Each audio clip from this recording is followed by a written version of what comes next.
for us to begin this afternoon. We got a good crowd for 1 o'clock service, and it seems like every year that we've been doing here since I'm here, we've picked up some, and of course we fed a lot at lunch, and I hope everybody got enough food to eat. We want to say our appreciation to not only the guys that stayed out there and cooked all night. They started about 8 o'clock yesterday morning when we got here for our work day. And some of them were here off and on all night. We do appreciate them. Appreciate all the ladies that brought food to eat. And it's just always our privilege and a good thing to do. The first Sunday in October. And this has been our 33rd homecoming. And so we appreciate all the people that have worked in that. And we'll continue to work in that in the days to come. Fellowship was really good yesterday at the work day, and it was good last night around the fire and talking, visiting, and everything. And I really appreciate those guys and the job that they did. Appreciate Randy. I agree wholeheartedly with what Spencer said about how Randy picks the songs out. Every Sunday when I finally get all my stuff done, I'll send it to Randy, and he'll do a good job. And I know Johnny, when he leads singing on Sunday mornings, and will do a good job. And Bobby does a good job when he leads singing, and matching them with the sermons. It means a lot to have that. So appreciate them. Appreciate Randy for the good job that he's done as well. Appreciate Spencer. I've known Spencer a long time, since he was at the Center Hill congregation, and it's been a few years ago. But I first met him there, and I know that he was well liked by my family and well liked by that church, and he's done a good work. It was always a highlight of my year when I went to Slyster Street in Kennett and knew that I was going to get to hear Spencer preach, and I still remember some of the sermons he gave and preached as I traveled around. And so it's been a blessing and honor to have him this week. We really appreciate him and his friendship. It's been good having him. You've done an excellent job. We end the weekend equally untied. Equally untied. So we are on the same page. Finally, we are together in this. I have one word to say about this afternoon, and it sounds like this. Oh. I know a lot of people feel that way. And a lot of guys, I'm looking out, and you have a look like maybe your pants are tighter than you were when you got here this morning. You got stretchy pants? Yeah, okay. He's wearing the yoga pants. That's got more problems than that. But I love being here. I love coming over here, and I appreciate this. I can see why, when Bill was doing Truth for Today, why when Southside came open, he was like, that's something to make a change for. You guys are a blessing to him, and he's a blessing to you, and he is a blessing to the brotherhood. He has been for years and years, and you guys are blessed. You are blessed with him, so don't give him too hard of a time over there. She's just all wind, isn't she? You guys knew that already. It took me a weekend to figure that out. But I can promise you, Bill, that your wife will be prayed for. Your wife will be prayed for in coming weeks. I'm mindful of that. You guys, this church has been prayed for. He's been prayed for every Tuesday for a long time. I'll text him on Tuesdays on occasion. But I'm putting my Inez on there and putting Hannah on there and just thinking about this church a lot. And I appreciate you. We're in Matthew chapter 8 is where we'll be just for a few moments as we look at who is it in your life that you most want to impress? That you want to cause them to have a positive view of you. That's what impress means. Who are the people you most want to have a positive view of you? And what does it take to create that positive view in their minds when they think of you? We are conscious of this.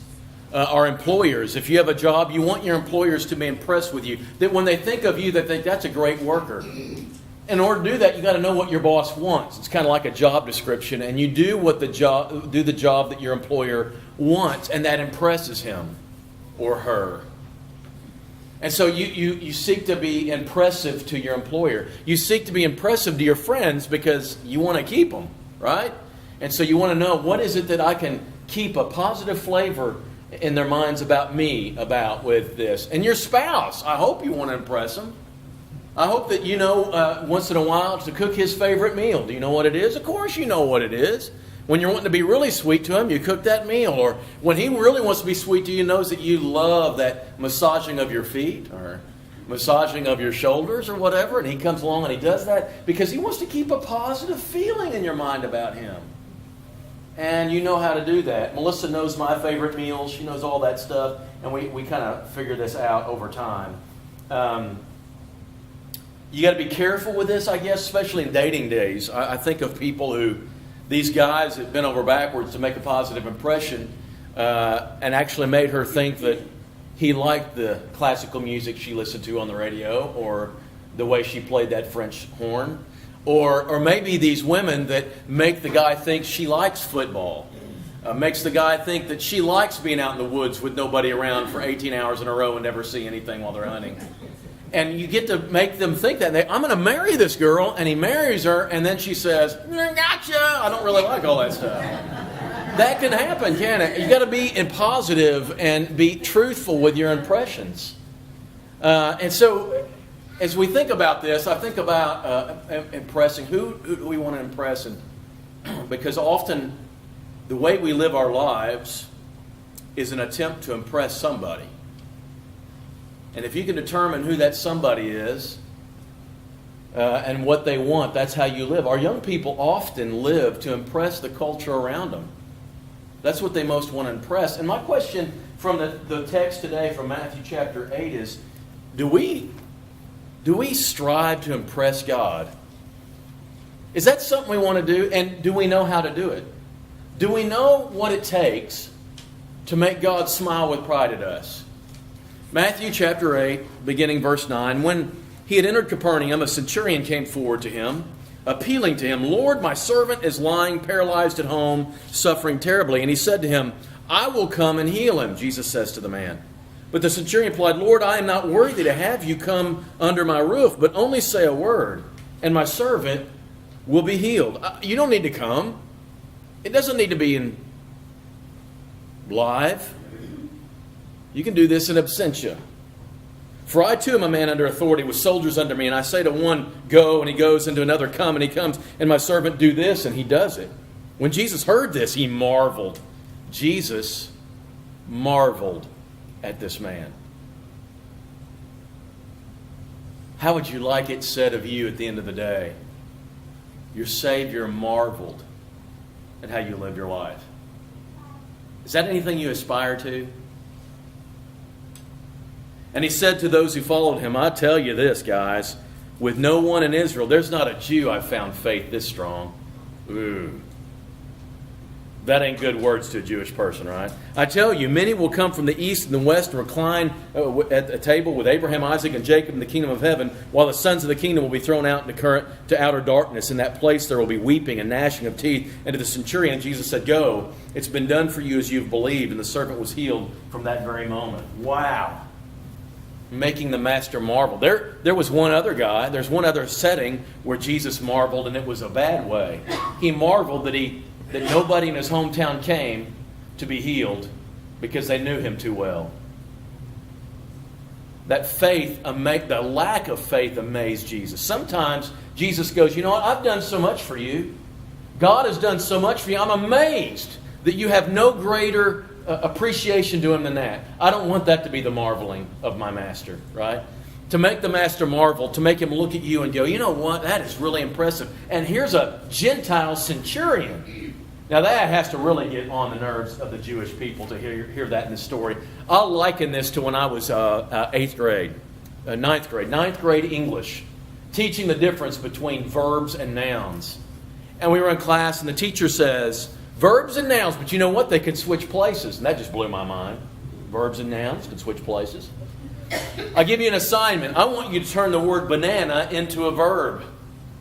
I'm like, you can't turn banana into a verb. You're going bananas, lady. There's no way you can do that. And I went home, I played baseball, never gave it another thought. Well, the smart aleck little girl in class that wants to be teacher's pet thought about it all night. And she comes back the next day, and the teacher says, "Has anybody turned banana into a verb?" And of course, everybody, no. But this one girl stands up, "I think I did it. Will you please banana my cereal?" Banana's a verb in that sentence. And she lit up, said, "I just wish all my students were like that." And the rest of it just turned to her and just like, and the one thing I wanted to do more than anything was to tomato that girl. You know what I mean? She's using one student to exemplify this is the best of this class, right? And made the rest of us look like idiots. Well, that's what Jesus is doing with the centurion. What made him marvel at this man? What was so impressive? Well, the first thing I want you to notice is that, and this is strange because Luke mentions this guy too, but Luke says this man never went to Jesus himself. Jesus never actually put his eyes on the centurion. The centurion sent Jewish leaders to Jesus to have him heal this servant. So the question becomes, Matthew says the centurion himself came. Luke says the centurion sent Jewish representatives on his behalf and never saw him at all. Does that bother you that our Gospels have two different stories? It's the same story, but that detail's a little bit... Isn't that weird? I think what ended up happening is that this centurion never saw Jesus himself. He sent representatives, but that's the whole point of the story, isn't it? It's the entire point of the story is that this man has authority and he doesn't have to see anything himself. He can see it through the people he sends. And so what happens is this guy sends some Jewish leaders to Jesus to beg Jesus to heal and take care of the centurion's request to heal his servant. Now that begs another question then. What would make a Jewish leader beg Jesus on behalf of a Gentile centurion? What would make them do this? Because they don't like Romans at all. And yet they go on behalf of this Roman soldier and they get Jesus to actually heal his servant. And I'm going to tell you, this is what Luke says. Luke says these guys come up to Jesus and say, "Jesus, he deserves to have you do this." They're appealing on behalf of a Gentile. Here's why. He is at synagogue every Saturday. He wants to know our faith.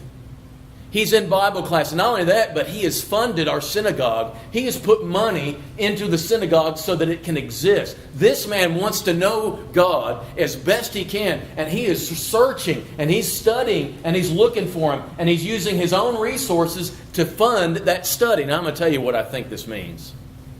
God is incredibly impressed with people who want to get to know him better and better and better, and are so much willing to do that that they will invest time and money in it.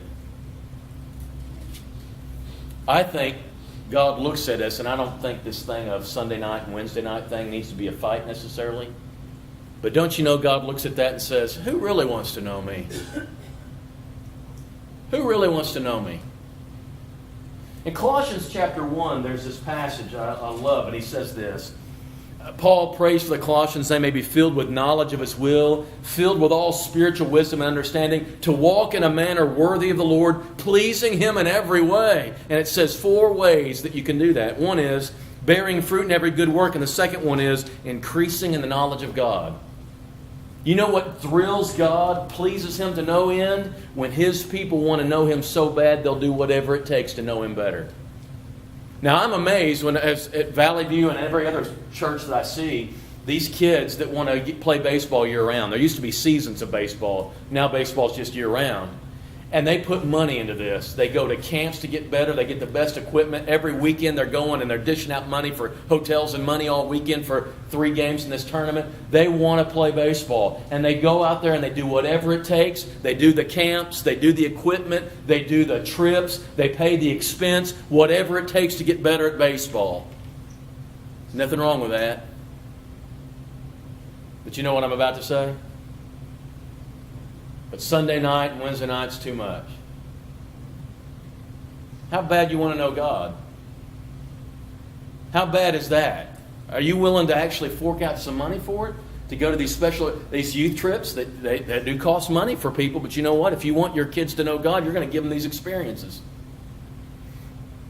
The first thing he says in this story, it seems to me an indication, is that Those people who will take whatever it takes, do whatever it takes, and give the time and the effort and the energy and the money or whatever in order to know God better, that impresses the master. Second thing is this. He's coming on behalf of a servant. A servant was a tool. It wasn't even a human being necessarily. A tool. What difference does it make whether the servant lives or dies? The master's still going to have his business and all this stuff. Why is he going to Jesus and begging him and pleading with him to help a lowly servant that does nothing to contribute to his life, right? This is what I think pleases God about this. This is what impresses him, is when we're willing to serve people who contribute nothing to our reputation. Now I can apply this to young people a little better. They go to school, and there's that kid over there who eats lunch by himself, nobody pays. Some people do because they want to. Some people do because nobody will eat with them. And they're sitting over there by themselves, and for me to risk my reputation to go sit with that person, man, I don't know, won't impress my friends. Why should I do it? Well, maybe to impress God. Maybe that's what you should be doing. When you look at God in the Old Testament, He's a God of the widows and the fatherless and the poor. And those are the people we often leave out. In fact, He says, let me tell you a rule about inviting people over to your house for a party and stuff. Why don't you invite people who could never invite you back? Why don't you have a party for people who could never reciprocate at all? That don't contribute anything to your reputation. In fact, the greatest threat to your reputation would be people who just kind of suck you dry. Which is why the disciples say, when little children come up to Jesus... We value little children, but in that century they didn't. Little children coming up to take time for a little child contributed nothing to your movement. It brought you no prestige. It brought you no honor. It's just measly little children. And what does Jesus say? Don't you dare stop them. Church needs to be about this. And when God's people are about blessing and encouraging people of a lesser social or economic status, when it will get you nothing for your reputation and it doesn't impress anybody on earth but it impresses God, that gets His attention. That's the second thing. And the last one would be this. It's the way that this guy responds to Jesus. I don't need to see you do this. You just tell me. You just tell me by your word that you'll heal my servant, and that's enough. I don't need anything else. I believe you have absolute authority over all things. This is a belief very few people had any time in the Gospels, but the centurion has it. And if you just say the word, I'll believe it. And when Christians are such that if Jesus just says the word, I believe it, I don't have to agree with it. I don't have to like it. I don't have to find it easy. I don't have to even explain it. I don't know if you've ever seen a person who's the president's press secretary. This person deserves $1 billion a minute. Because when you try to explain President Trump to anybody, I think she's amazing because I don't know how she comes up with words that could, and that doesn't matter who the president is. When you come out and you try to explain somebody else, I feel like sometimes the preacher is a spokesman for God. And sometimes we have no clue why God does what He does. I have no insight whatsoever. For instance, male spiritual leadership. I believe it and I'll believe it till I die. I think that's how God created things. Why did He do it that way? I haven't the foggiest clue. I don't need to know. And this is where our world's gone nuts. They want us to explain why God does things. I'm going to tell you that I don't need to explain why God does things. I just need to know what He says, and then I need to do it. I need to trust that He knows what He's doing. And this is for so many things in Scripture that I can think of that are so difficult for our world to accept. And we just simply say, this is the way we've got to do this. Because this is the way it says. I'm going to trust Him and take Him at His word, and that's all. And if I have no other explanation than that, so be it. So I'm saying to young people, and this is the real struggle, we're starting a class for guys, teenage guys, on lust and controlling yourself. And one of the things is our world is just saying if you feel it, you desire it, go for it, and don't curb your appetites. You got a website for this, you got people dressed this way and all this. And I'm saying to our young boys, our boys at church, I'm saying to them, you are responsible for controlling the lust of your heart. Now, why is that such a big deal? All their friends would say, why are you bothering with this? I'm only bothering with this for one reason. Jesus said so. That's how He told us to live. And I have a feeling, this is my gut feeling, I have a feeling not only should I do it because he said so, because I think he's given us a clue on what's good for us, on what's best for us. And if our young people will grasp this early and fight this the rest of their lives and be able to make control of this, I think their lives will be better in this world, don't you? Because Jesus said so. I don't know that I have any other reason other than that. And there are so many other things in Scripture like this. And if you want to impress God, why don't you just take the Word of God, and when it says it, I believe it, and that settles it. How about it? Let's be a people who just say, you know what, I don't know that I'll ever understand this. One of those that's the most weird right now is you've got people living with each other before marriage all the time, and they think it makes logical sense. Let's try this out. And I think it does. I think it makes logical sense. I just think it's biblically wrong. And I can't logically tell you why God chose not to do that. I don't know. I don't have to know. I'm just telling you, that's not the way we're supposed to do this. I know that from what God says, and that's enough. And I want to impress God. I don't care whether it impresses anybody else or not. I'm not responsible for that. I am responsible for trying to impress my Creator. You come to the end of the story, and here's this guy. And Jesus says, Jesus marveled at him. The Master marveled at him. The sinless Son of God looks at this human being and says, you know what? That's really impressive. And I'm a little jealous, to be honest with you. I'm after that. I'm after that. I want that. I want him to say that to me. I want my Jesus to say that about me. Do you? Wouldn't that be cool? Well, this story kind of helps us. If you want to do that, well, then here's how you do it. You go in pursuit of as much knowledge of Him and experience as you can. You put your resources, your time and effort into studying Him and searching Him and being exactly like Him. And then you look around and you give some attention and some respect to people of lesser social status than you. When you have a chance, show eye contact. Even that person standing there at the stop sign, saying, we'll work for food, when he won't, and you know it. I'm not asking you to do anything other than look up into his eyes and give him a nod and acknowledge he's made in the image of God. If that's all you do, do that. Let's show some respect to people in a lesser status than us. It may not impress anybody else. But remember, you're not trying to impress anybody else. You're after making the Master marvel. And then the last one, the best one of all, is when you read something in God's Word, and you might say, ooh, that's going to be a tough one. Do it anyway. And when you submit to Him, which means when you do what He tells you, even though you don't understand it and you may not like it, that matters the most. That's when He's most impressed with you. And you make the Master marvel. I hope you're a group of people on a Sunday afternoon, you're needing a nap. I get it. But I still hope in the basest part of your heart, you're saying, you know what? I want to make my Master marvel in my faithfulness. And you know how to do it. So go do it. Does anyone who needs to respond this afternoon, if there's any reason you need to respond before this group of people, make it known as we stand and sing to encourage you. Jesus is calling, calling, calling. Jesus is calling today. Why should I linger, linger, linger?